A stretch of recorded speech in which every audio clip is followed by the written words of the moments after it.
So, share lang mo Paps, itong ating ginawa na switch na dalawang 3-way at saka isang 4-way, dalawang 4-way. Ayan.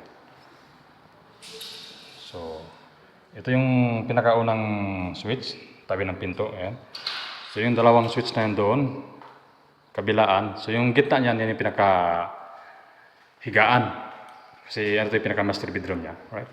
So, testingin natin. Ayan. Una natin to ay nakauna pala yan. I-open lang natin. Una natin pag-open yung isa. Ayan. So, na-open yung gitna.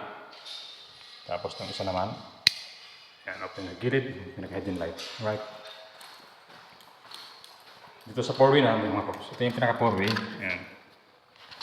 Puro one gang to, single switch. Right. Ayan. So, nakalakabit sa hidden light. Sa gitna at saka sa gilid. Tapos ito yung pinakadulo. Yan.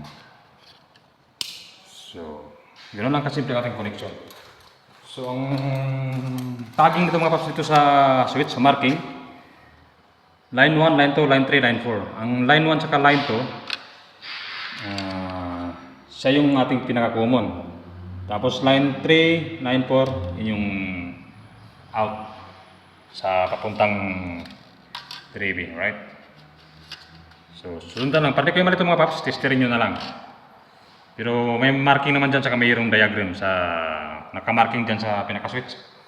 Yan lang mga paps. God bless ating lahat. Ingat-ingat tayo ng lahat mga paps.